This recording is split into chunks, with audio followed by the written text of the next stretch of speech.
Et notre invité ce soir, c'est David Racheline. Bonsoir. Bonsoir. Vous êtes le directeur de campagne de Marine Le Pen et sénateur du Var. Baptême du feu ce matin en Conseil des ministres et cet après-midi à l'Assemblée nationale pour Bernard Cazeneuve, le nouveau Premier ministre. C'était un bon ministre de l'Intérieur. Vous saluez son passage à Matignon ou pas? Non, c'est un ministre de l'Intérieur qui a échoué. Il avait dit au moment des premiers attentats qui ont frappé notre pays qu'il allait vraiment sortir un arsenal tonitruant pour essayer de combattre l'islamisme. Et puis, il ne s'est rien passé. Parce que les mosquées dans lesquelles on prêche la haine des valeurs de la République et de la France certaines ont été sont toujours, oui, 4 ou 5, je crois, sur une bonne centaine, d'après le ministère de l'Intérieur lui-même. On s'attendait à ce qu'il y ait des contrôles aux frontières. On s'attendait à ce que... des contrôles aux frontières. Très peu, très peu. Écoutez, moi, j'habite à quelques dizaines de kilomètres de la frontière italienne, à Vintimille, et je ne vois pas de contrôle. Et je vois un certain nombre de clandestins dans le TER comme les voient nos compatriotes. Et donc je m'étonne que le gouvernement n'ait pas pris la mesure de l'attente des Français dans ce domaine. Et d'ailleurs, les attentats se sont multipliés et nous sommes obligés de le constater. Et le gouvernement a fait tout ce qu'il a pu pour les éviter. Vous le pensez? Et a réagi. Moi, je ne suis pas certain. Et je pense en tout cas qu'il y a un certain nombre de mesures qui ont été prises. Oui, il y a eu des mesures, vous avez raison, mais ils auraient dû faire plus. N'ont pas suffi, mais ils auraient dû faire plus, parce qu'encore une fois, quand on est implacable sur la lutte contre l'islamisme, on est implacable dans le domaine du contrôle aux frontières quand il y a des attentats. Et au contraire, nous accueillons des dizaines de milliers de migrants. On ne contrôle pas spécialement d'ailleurs qui ils sont, ce qu'ils... Bon, et ça c'est un vrai problème. Alors concrètement, là par exemple samedi, il y aura un conseil des ministres pour évoquer la poursuite de l'état d'urgence. Est-ce que les députés du FN vont voter la prolongation de l'état d'urgence, qui est une mesure très concrète? Peut-être, et je vous dirais même probablement. Mais l'état d'urgence, pourquoi faire? Parce que c'est ça le vrai sujet. Bien sûr, probablement faut-il l'état d'urgence, je ne le nie pas. Mais à ce moment-là, utilisons l'état d'urgence pour fermer les mosquées salafistes dont nous parlions tout à l'heure. Utilisons l'état d'urgence pour faire des contrôles aux frontières et pour en finir avec Schengen. Utilisons l'état d'urgence pour faire de véritables contrôles sur les migrants qui entrent sur notre territoire. Utilisons l'état d'urgence pour vraiment sécuriser notre pays. Mais ne nous limitons pas à des mots et ne nous limitons pas à des actes qui ne viennent pas, malheureusement. Et c'est ça que je reproche Mais malgré tout, vous voterez le gouvernement. Probablement. À gauche, vous le savez, la campagne bat son plein. En ce moment même, Manuel Valls est dans le Doubs. Pour son premier meeting, il n'a pas choisi, évidemment, le Doubs par hasard. C'est là que le socialiste Frédéric Barbier a battu le Front National au second tour d'une législative partielle. C'était en 2015. Le message que vous envoyez Manuel Valls, c'est quoi? Que la mobilisation républicaine, le Front républicain marche toujours contre le Front National? Je ne sais pas. Ce qui est certain, c'est que M. Valls et l'intégralité d'ailleurs des candidats à cette primaire vont devoir répondre de leur bilan. Parce que tout de même, ils ont tous été, les uns et les autres, aux responsabilités, aux côtés de M. Hollande. Et l'ombre de M. Hollande, d'ailleurs, va planer pendant toute la campagne des primaires. Ils ne peuvent pas venir nous expliquer qu'ils incarnent le renouveau et le changement après avoir mis le pays dans un état déplorable comme nous le voyons aujourd'hui. Donc je pense que les Français ne sont pas dupes dans cette affaire. Mais ma question, c'était le Doubs. Le Doubs, voilà, c'est juste pour montrer qu'effectivement, on peut battre un candidat du Front National en se mobilisant. Peut-être à cause de magouilles électorales, parce que quand on appelle, les partis du système appellent à voter les uns pour les autres, moi j'appelle ça des magouilles électorales.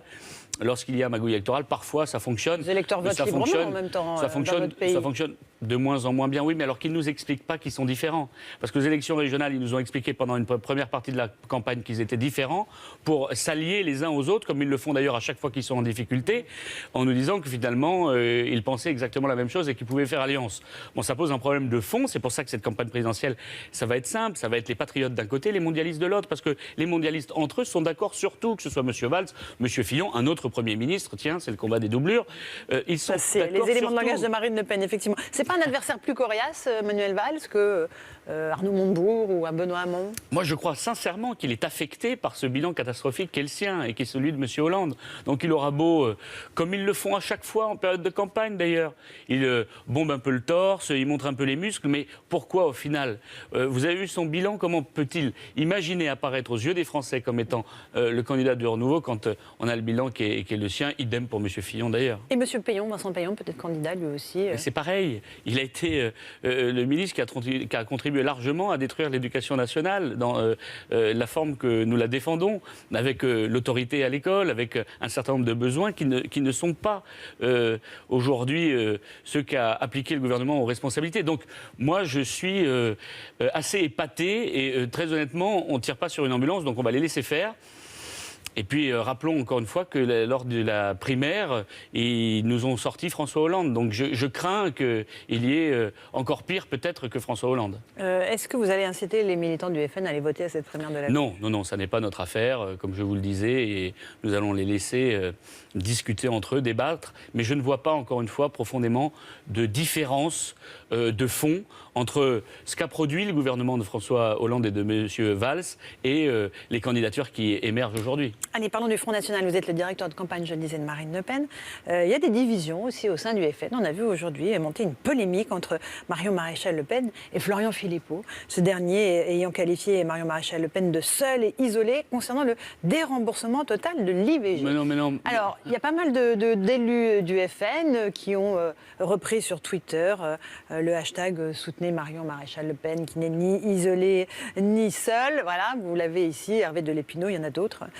Qu'est-ce qui se passe ? C'est la zizanie au Front National ? Mais pas du tout. Vous savez... En tout cas, il y a quelque chose qui se passe. Il y a une candidate à l'élection présidentielle qui rappelle régulièrement quel est son projet. Voilà, c'est ça l'essentiel. Et chacun, on n'est pas tous obligés d'être d'accord au millimètre près. En revanche, c'est vrai que quand on est un responsable local, on s'attend à ce que les responsables locaux soient en phase avec la présidente du mouvement. Là, on n'oblige personne à être responsable local du Front National. Donc voilà. Mais c'était important de faire ce rappel. Oui, nous sommes les partisans du droit à l'IVG et de son remboursement d'ailleurs.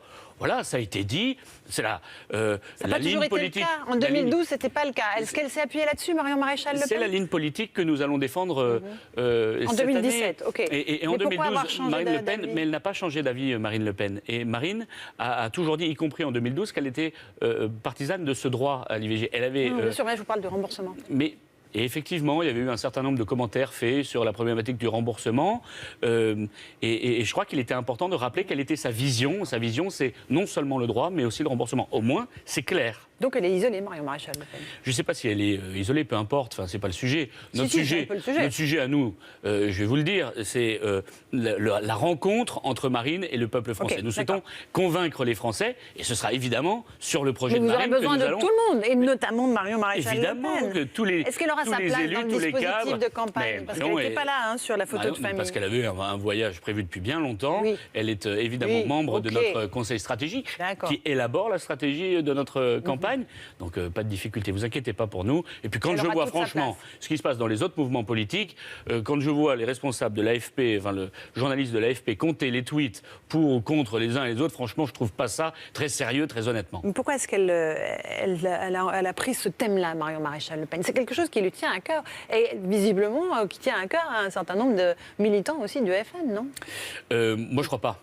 Je ne crois pas que ce soit la priorité des électeurs du Front National. Vous savez, les électeurs du Front National, ce qu'ils veulent, c'est que la France retrouve sa souveraineté, que la France puisse se protéger son industrie, puisse faire du patriotisme économique demain, puisse protéger notre pays de l'immigration massive et parfois incontrôlée, il faut bien le dire, que la France retrouve sa fierté. Voilà ce que veulent l'immense majorité de nos électeurs. Donc elle se trompe, Marion Maréchal Le Pen. Mais chacun a son opinion, mais il n'y a qu'une seule candidate, il n'y a qu'un seul projet pour l'élection présidentielle, et il n'y aura qu'un seul programme qui sera appliqué une fois que nous serons au gouvernement. Et si on n'est pas d'accord avec la ligne du FN, est-ce qu'on risque une exclusion, une amende, un rappel à l'ordre ? Non, mais encore une fois, on risque rien, mais simplement, il est utile pour nous de rappeler quelle est la ligne politique que défend Marine, parce qu'elle est candidate à la présidentielle. Et je vous dis, pour ce qui est des responsables locaux, on force personne à être responsable local pour ceux qui sont en désaccord. Donc vous forcez personne, ça veut dire qu'il y en a qui peuvent partir.